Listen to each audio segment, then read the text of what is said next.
Chat. When YouTubers destroy their reputation in seconds by the goat Pexto. Let's dive in. It often takes years of hard work, dedication, and luck to build a loyal YouTube audience. And yet, it can all come crumbling down if you don't play your cards right. So here are 6 Facts. YouTubers who destroyed their reputation. Let me see what's on. KSI. Bro, how do you destroy your reputation? Bro, don't say it's because of the thick of it. That's Lakari, whatever. Oh, that's the FedEx guy who like cheated on his wife. Fuck if I know. Fuck if I know. Fuck if I know that question mark. Let's see. In seconds. Starting with the man whose ego has gotten to his head. Most groups or all groups, there's always like a Harry Styles, or you know, in One Direction, or a Beyonce in Destiny's Child. You could argue that I am that of the Sidemen. Like Harry Styles and Beyonce, Wait. Chat, you'll catch that. Is he saying like he's like the figure, the pop figure in his group? Like the ones that everyone was like suck the dick off? Yeah, that's not right. I'm not sure who it is in the Sidemen, but it's not KSI, bro. KSI wanted to venture out on his own. So on May 31st, 2026, he uploaded a video that left a permanent dent in his reputation. I have decided that I will no longer be doing Sidemen videos. What KSI thought would be his empowering moment turned into a disaster as people in his comments started calling him out. My ego is too big to do videos with my childhood friends, so I'm going to make Mr. Beast slop style shorts with others. Bro, what? Wait, this is the video I watched and I talked about. I'm being side. What the fuck, bro? What are people on about? Bro, these people even watch the videos, bro? Like, he clearly just said it like, he quit because he had no time, or he wanted to spend more time with his family, and like his fiance, whatever. Bro, what? And bro, like, say like maybe like he is too egotistical, but like, bro, I'm using his own word from him. He said that he wanted to have more free time. Disaster as people in his comments started calling him out. My ego is too big to do videos with my childhood friends, so I'm going to make Mr. Beast slop style shorts, with others noticing a lack of comments from the Sidemen suggesting that they ended things on bad terms, which was to be expected as KSI started firing shots at his old crew immediately after quitting. Bro, what? Yo, I didn't see this before, bro. What? I told the boys that I'm going to overtake them in views and subs eventually. And the Sidemen's response reaffirmed. What? Did he actually say that? Okay, I take that back. I think there might be some ego behind that. Bro, I didn't even know that, like, initially. I didn't even see that ever. That they indeed didn't end on good terms. Unfortunately, his exit did not happen in the way any of us wanted it to. JJ released the news before we had agreed on a mutual way of letting our audience know. Regardless, the whole situation was a terrible— What? Was? Bro, I never knew this before. Was I living on the rock? I never heard any of that. Bro, I saw like the first statement where they said like, you know, oh, we're gonna keep on like doing great stuff. I didn't see that other one. Terrible look for KSI, whose newer content failed to inspire anyone. KSIs, are you ready? Yeah! Let's find some prime! Yeah! Imagine destroying the friendship with people you've known since childhood just to make 6-7 content. Despite KSI being the most popular Sidemen member, many of his fans have often clowned on him for his boxing, his music, and his business ventures. It seemed almost that KSI's real fans were the ones who'd followed the Sidemen from the start, and KSI burned that bridge, which led fans to believe that the S in KSI stood for sellout. Well, in that case, the I in his name must stand for insane ego, which many people— Facts actually. Bro, like I've never seen before, bro. Like I look, you saw like he left because he wanted to have more time for himself. Nah, bro, I've seen that clip from the podcast where like he says like he's gonna do better than everyone in the Simon combined. Bro, that's like crazy. When did he say that? I never saw. But if I saw it initially, like my whole video on that would have changed. Like people around him have known about for a while. But your ego is pissing me off. I mean, you're literally comparing yourself to a god, whereas you're far from it. And as KSI struggles to outperform some of his former Sidemen members, and having lost goodwill with more than half of his fan base, it seems like his departure video may have ruined his reputation for good. A sharp contrast to streamer Lakari, who unintentionally destroyed his reputation in a matter of seconds. During a stream in— bro, I think, bro, this has to be like one of the craziest fucking like leak ever on stream for like a big person. Chat, look, I think bro, KSI is like fucking like being like all egotistical and shit, bro. That's bad. this next, I know about this one. I know about this next one. This one's really bad. Like, it's downright disgusting. January of 2026, Lakari opened his Notepad app, which showed him having some questionable things on there. That's some real pedophile shit right there. Also, like teens and animals. And as the clip spread, more people began investigating the contents of Lakari's PC, and it was horrifying. Bro, even with this controversy aside, 3 bad odors used for breeze. Boss! I hate these ads, bro. Goddamn. Wait, what are them? 3 terabytes. What the? Did he have 3 terabytes of porn? No, bro. I saw it was like he had like a download link. terabytes of porn is effing insane. Following the incident, Lakari tried to play the whole thing off as a mistake, but even his own mods weren't okay with that. End your stream, dude. This isn't funny. This isn't a joke or something you can laugh off. I hope that this somehow was a mistake or a virus, but it's looking real bad. You need to get help. I'm unmodding myself and unassociating with you. Peace. Which turned out to be the smartest. Chat, listen, if you ever caught like a glimpse of that stream, it was so awkward. Because, bro, he didn't end stream right then. He kept on going for like another 2 hours. And for those 2 hours, bro, he was like making up shit, bro. What did he say? He said like how initially like it was like a fake. No, he said it was like an old notepad from like years ago. Where he got the link and he mentioned like deleted. And it got open. It resurfaced again by accident. Bro, he was making like so many excuses. So here's the issue, bro. Loki, if you did something bad, bro, I promise you, you will not L from like Death Note. Like you cannot recover from it right there on the spot. End stream and then like, you know, like think about it. Well, just make it up, just admit you're fucked up, whatever. But then come back to like explain yourself like the next day. You will not be like in a good like state of mind to like, explain yourself when that shit like just happens right then and there, bro.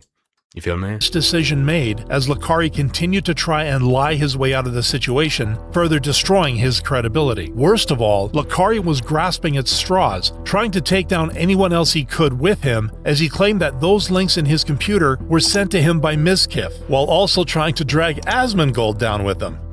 Asmon messaged me and said, bro, you need a separate PC for that stuff.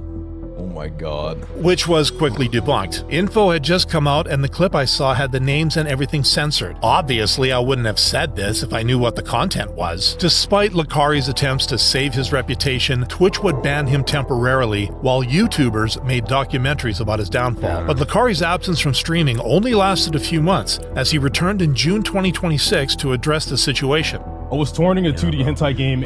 Honestly, real quick.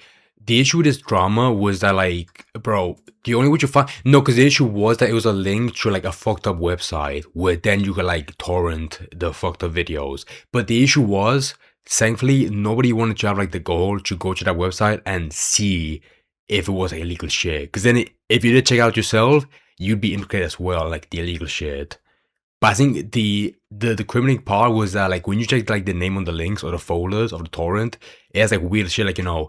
incest, like, minus, it's like fucked up shit, bro. I think that was the issue. But even then, like, bro, him coming out, like, you know, like, apologizing for it, like, that's enough said already. The text documents came in. Chat, I want to say real quick, chat, am I crazy for saying this? Like, who downloads porn nowadays, bro? Like, low-key, I've never seen yams so incredible and godly where I feel like I should download the video. I have, like, that shit maybe, like, bookmarked, maybe on, like, Chrome, whatever, but I never download porn. That's the issue, bro. What the fuck are you viewing where, like, it's so rare and, like, black market where you have to download it because it might not be on, like, porn or whatever, or, like, the same website. You feel me? Like, downloading shit, bro, that you can't get, like, accessibly, like, on any website, that's really, like, a bad sign. You feel me? Or I'm gonna go back a second. Address the situation. I was touring a 2D hentai game and the text documents came in a zip file alongside the game. Inside the link was malware. I want to make this clear. I don't condone or consume exploitative or illegal material of any sort. And after denying that he knew anything about those files, Lakari further shared personal issues he'd been having. I also had personal problems I needed to address. A lot of stress and anxiety. I had trouble sleeping, and I was using my hentai addiction to try to cope with that all. However, people weren't buying the excuses. I don't understand how he can continue to nonchalantly stream after this. He's acting as if someone sent him those links, but everyone knows that's not possible through Notepad. Regardless of what people had to say, Lakari's reputation took an undeniable hit as his viewership has tanked, and he joins a long list of content creators who destroyed their reputation in seconds. Like former Try Guy turned Cry Guy, Ned Fulmer, who that was his name, bro. I'm gonna be honest. Okay, I'm not gonna say shit. I'm just play the video actually. Jeopardized not only his own career, but his entire brand after getting caught cheating on his wife, Ariel, in September 2022. We are obviously incredibly shocked and deeply hurt by all of this. This is someone who we'd built a brand and a company with for 8 years. We feel saddened, not just personally, but on behalf of our staff and our fans who believed in us. Which wouldn't have been as bad if Ned hadn't built his entire brand off being the Try Guy who was obsessed with his wife. I'm gonna put my wedding ring right next to this super cute picture of us. That's right next to this other super cute picture of us. And this resulted in Ned being fired from the Try Guys while becoming a disgraced figure in their community. The Try Guy took the try too far. He thought to himself he'd try out another woman, but now he will try divorce court and the unemployment line. Nah, bro, here's the issue. Whenever drama comes out, bro, the craziest motherfuckers will come out the woodwork to drop like crazy comments like that, bro. Bro, some of them are funny, to be honest. By which point, Ned's best course of action would have been to stay away from the public limelight. However, after being inactive for 3 years, Ned returned with a podcast in 2025, fittingly titled Rock Bottom with Ned Fulmer. And his first guest, his ex-wife. What? Bro, I remember this actually, Bro, it was like really, bro, why would you bring like your ex-wife who you cheated on a podcast? And bro, it was like super awkward as well. Well, here we are. Back again. At it again. feels weird. Feels a little awkward. Yeah. Back in a podcasting room. And it only got more awkward from there on, as Ariel talked about how Ned's actions affected her. Not only did you having an affair, just it shattered our marriage, but it also, like, all of that guilt and shame, you like hoisted that on me. And how she might bro, like, Mijo, like, why would you even record this in the first place, bro? Like, what competition should be like, yeah, bro, I should record a podcast episode with my wife where like we act friendly and we act like we make like the whole thing very awkward. Like, bro, what's your title with that? Never be able to forgive him for what he did. I mean, the answer is no. Absolutely not. How can you forgive somebody for lying to you, for cheating on you? While Ned was constantly looking for ways to somehow relieve himself of the guilt he'd been carrying. He talks about it as a scandal, as opposed to like how badly he himself fucked up making this decision consciously. And viewers had several things to say about Ned's decision to make this podcast public. Post-game interview after cheating on your spouse is insane work. He's trying to interview her like a therapist or a fellow victim when he literally destroyed her life. Unsurprisingly. Dead ass, bro, that's what I mean. Bro, I think his tactic was, okay, chat, I want to say real quick. I hate like the PR side of YouTube and like online shit, bro. Dead ass. Like whenever like some drama happens, bro, you will see like the craziest PR ever that people like will deploy to save their careers. Like I know for a fact, like he didn't want to do a podcast, but like his PR guy was like, "Yo, Ned, start a podcast where like you clearly admit that you hit rock bottom, and have the first guest be your wife, your ex-wife." Like, what's your plan with that, bro? For real. Like, I think you can build your career after that. It's gonna take a long ass time, but like, bro, like. Starting a podcast with like your ex-wife after like your cheating scandal, like that's not the way, Bruchacho. That's not the way. Ned's interview with his wife was the most watched episode of his podcast, after which the views have tanked, and Ned has been completing other side quests, which can only be described as a midlife crisis. You know, you could say I'm in the middle of a rebrand. You know, I'm embracing my jaded dad bod Ben Affleck back tattoo aesthetic. You know, I'm less daddy and I'm more every other weekend father. Yeah, no, I'm kidding. I have a great Bro, one laugh from the crowd. Bombing it. Great relationship with my other weekend father. Yeah, no, I'm kidding. I have a great relationship with my kids. Which makes Ned a rare case of a male public figure facing consequences for cheating on his spouse, and him being the only one losing his reputation instead of his wife. But while Ned's rebrand continues to fail, Roblox YouTuber Koofy rebranded his entire do we know this?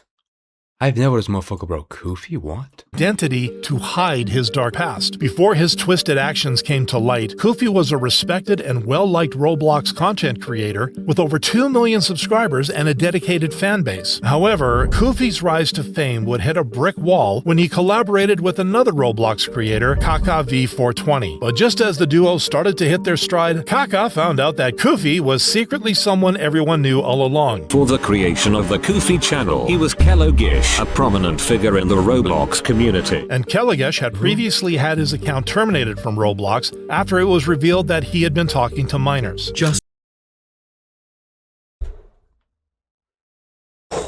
Bro, like that hit the fucking like dead end quick, bro.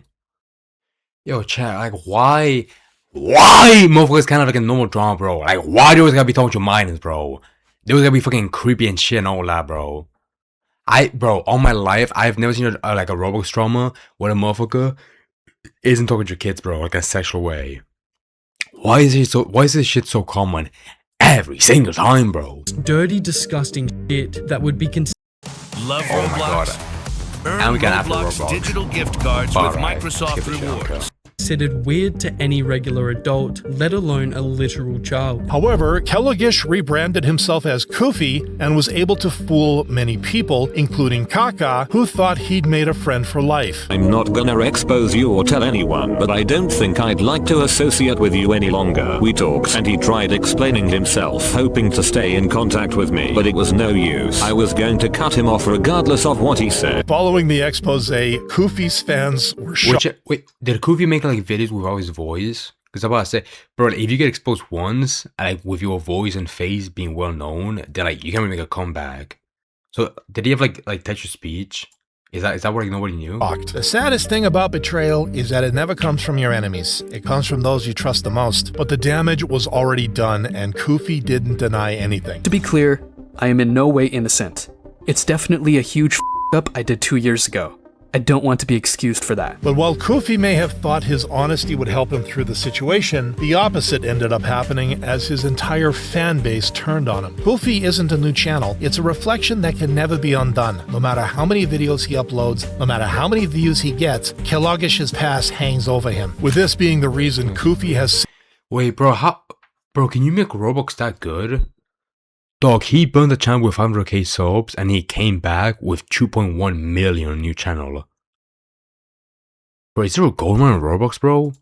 Can you get subs that fucking easily? Since been inactive on his channel, marking the end of his reputation and any chance he can return as a Roblox content creator, which is also what happened to Barden Reed, aka Coral, who alongside the group The Pals were some of the most popular Roblox content creators on YouTube. The channel grew to over 3 million subs, and it seemed like nothing could pull them apart, except for a Bro, with Roblox, bro, you get motherfuckers that are massive with like 5 mil subs, and all my life I would have never heard of them.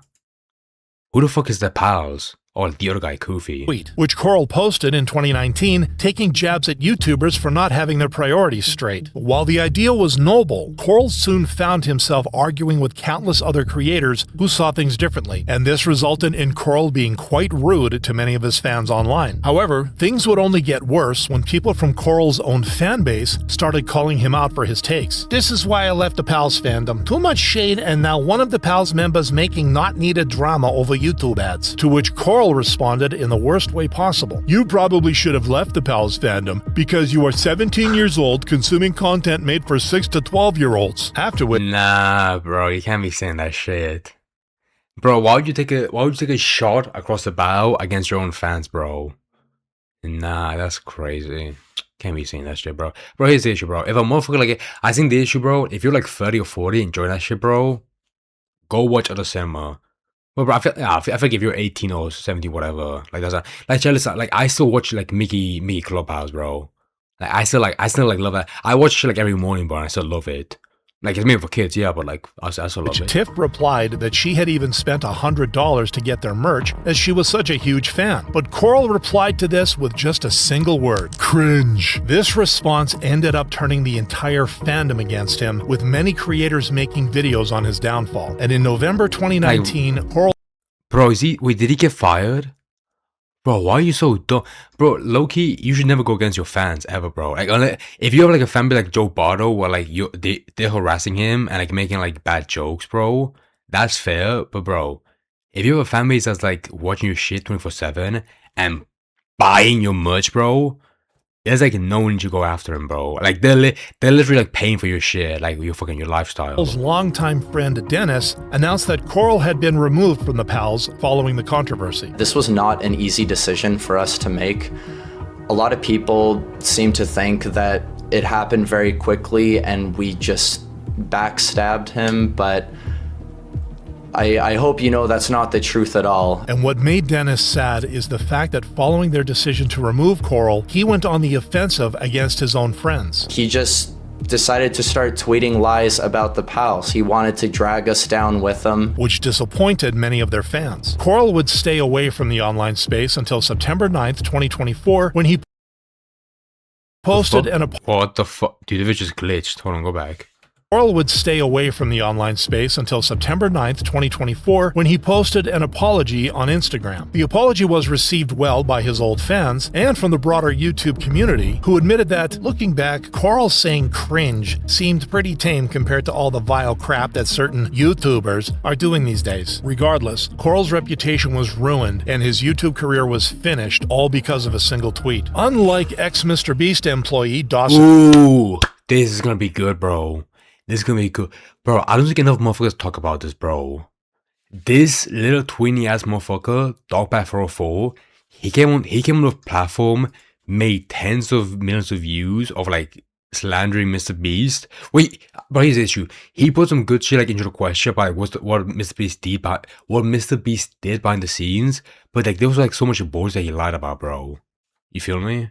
The French, hopefully like this guy explains everything, bro. AKA Dogpack404, whose initial rise to fame came after he uploaded a series of videos in July 2024 exposing MrBeast's true reality. There's a big emphasis at the company of like how to manipulate children, like understanding their psychology and everything, and like... Other than manipulating children, Dawson made a series of allegations against MrBeast, including calling his videos fake, accusing him of protecting employees with criminal records, and of hosting fake lotteries to scam children, leading to praise from viewers. There is no way a single YouTuber manages to overthrow a whole ass empire. This is like some Elden Ring type of boss fight, and bro delivered. And will...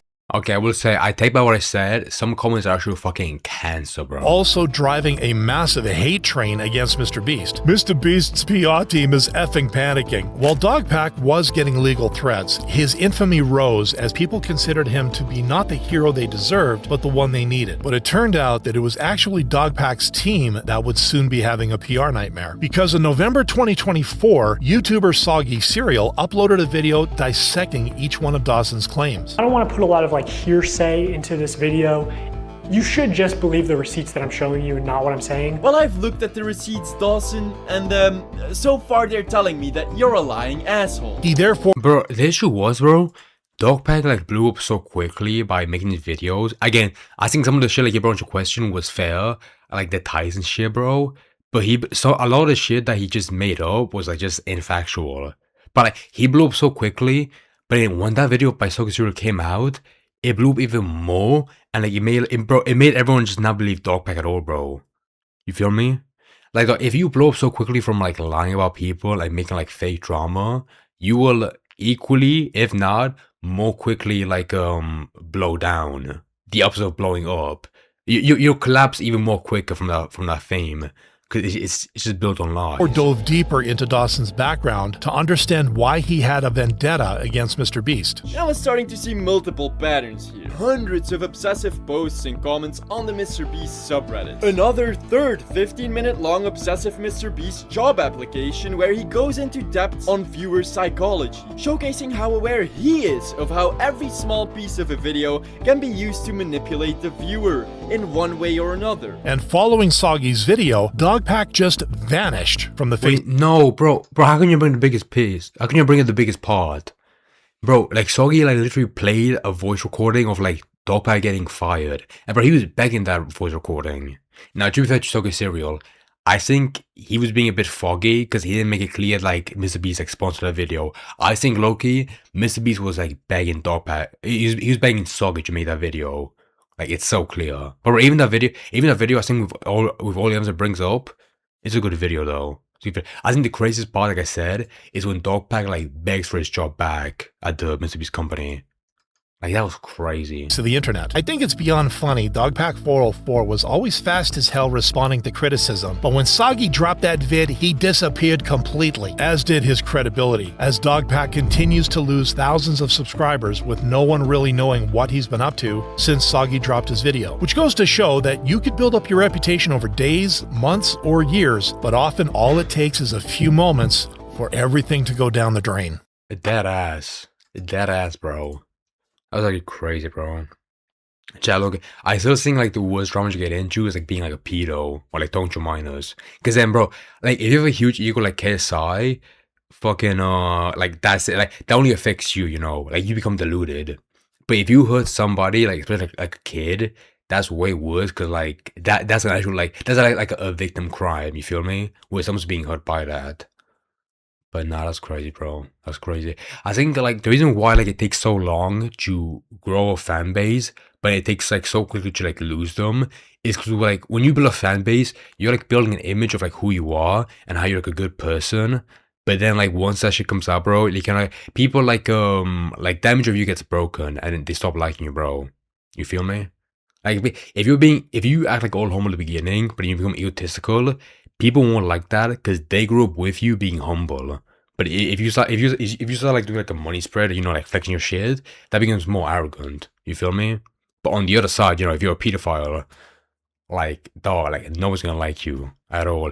I would do a TikTok segment, but Chad, listen, unfortunately today I'm very busy, so I'll leave out with this. But I'll give you all a good night kiss. ¿Te gusta ver vídeos divertidos de Azul?